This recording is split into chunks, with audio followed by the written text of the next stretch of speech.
Grand Rising, beautiful family. Retta's Recovery Reminders. It's Retta, and Ratchet is right here with me. As always, my little sidekick, my partner. I hope everybody's having a really wonderful week this week. I know I am. I don't know why, but just something in the air feels really ecstatic. I don't know. It's hard to explain. Like, since my awakening, it's like I constantly feel as if something good is coming all the time. Like, I don't know if it's just that's how I feel now. If I just like am constantly on the edge of something wonderful. I don't know, but if so, I'm grateful. And maybe it's just because I know what it's like to live in my own misery, and like now I refuse to allow myself to be my own downfall. And I like spend most of my time gassing myself up. Like, I am determined not to fail this time. And the only thing that could really truly allow me to fail is if I didn't actually try, you know? And that's the thing that I realized. You're constantly living this life, no matter whether it's chaos and you're living in fear and,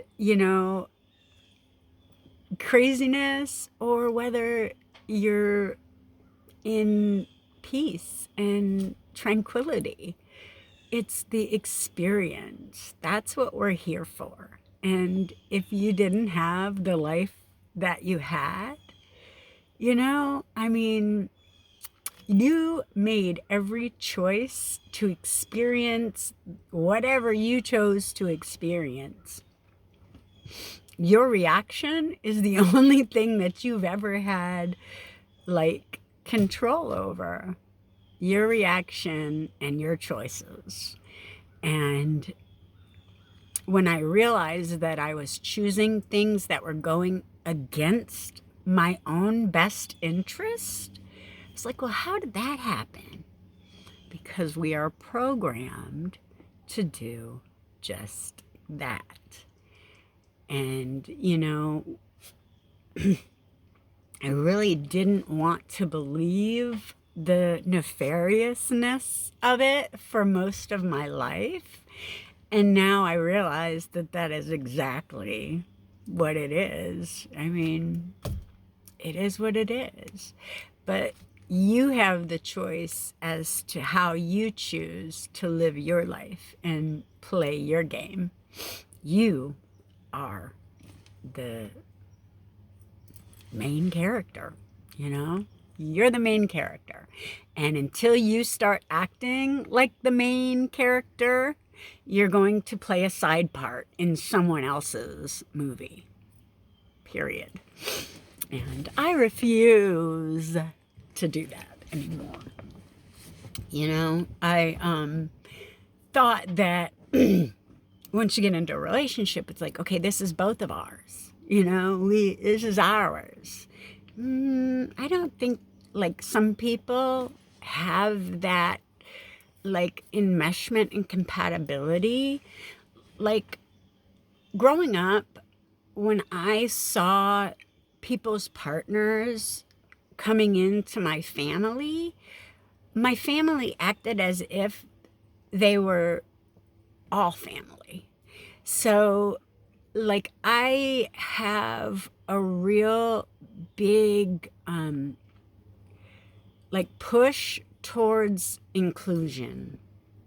I want to include everybody, You know, I don't want anybody feeling left out. I've always rooted for the underdog, you know, and just I want to befriend the person that everybody picked on, because I know what it's like to be picked on, you know?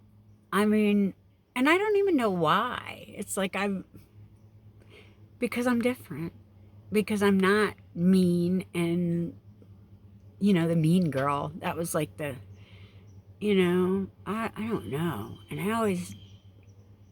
it's just such a weird thing. Anyway, I've been rambling for 5 minutes. Okay. I love you guys. I'm so grateful. My video diary, recovery journal. Anyway, July 18th, is it already? It is. I will gain more understanding when I realize there are some things I need to heal before I can forget them. There are some things in the back of your mind about which you are still hurt, angry, or even confused. These are not things that you think about every day. In fact, for many of us, these are things so far back in our minds, we no longer remember them. Rest assured, however, they remember us. At times, these things become the source of fear, anger, guilt, shame, or pain that can control what you do and how we do it. You will know you are being controlled by a memory when you insist on doing certain things in a certain way because you are convinced your reason for doing it is right. You can be pretty sure that you are being controlled by a memory when you interpret the things you see or hear in ways that cause you fear, anger, or resentment. When a memory of something you have forgotten is controlling your life, you will say things that are not true, you will do things that are not productive, and you will hear things that are not said. Very important. You will see things that are not there. You will respond in ways that are inappropriate and out of character. In these cases, your soul is calling out for healing. What was going on then will continue to happen now as long as you forget to remember it. A repressed memory will push itself into your consciousness to be healed, and this is a fact. Everything you have experienced deserves to be honored and embraced. Yes, some things also need to be healed. Until you are willing to remember all the things that you have learned to forget, you cannot participate in or benefit from the joys of healing your life. Until today, you may have been struggling with yourself to gain control of your life. Just for today, try acknowledging and healing the forgotten memories that do not increase your sense of self-worth and value. Today, I am devoted to remembering the memories that are controlling my life. And this, I don't think we're really truly aware of how our childhood affects our now until we truly take the time to go over it and realize that when we are children, we blame ourselves for the things that the grown-ups around us did. We think it was something that we did, something wrong with us, that caused them to leave us alone, not be a part of our life. And until I really truly looked at that and realized that it wasn't my fault that my parents weren't truly like healed, fully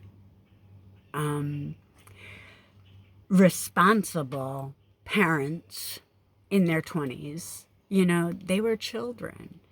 And the same when I had my children, I hadn't done the work to actually be an adult, like responsibly for myself. I didn't take responsibility for my own life yet. I hadn't taken responsibility for my own life yet because I was still blaming my parents for not loving me.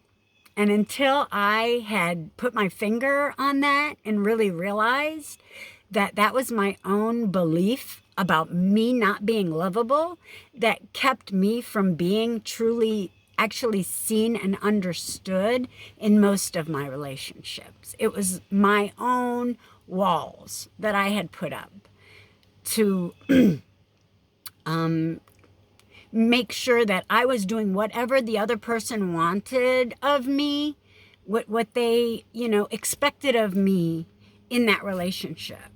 And now I realize that it's just playing a part and it's not being authentic. It's not being true to yourself and your feelings. And it's definitely not respecting your own feelings and validating your feelings. And until you can truly do that and understand that these feelings are welling up from a really deep place and they demand to be seen and like loved, we need to integrate them into ourselves, understanding that that is a part of who we are.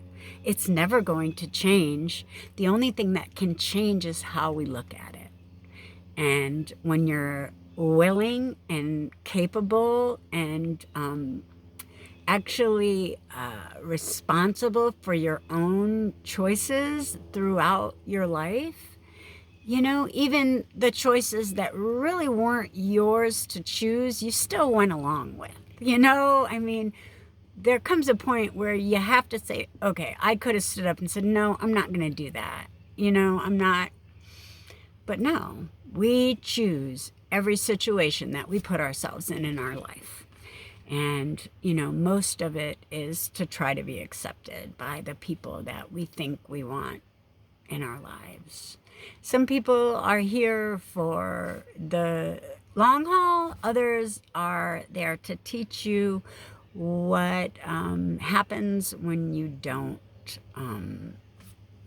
actually wake up and choose to liberate yourself from the limiting beliefs of life.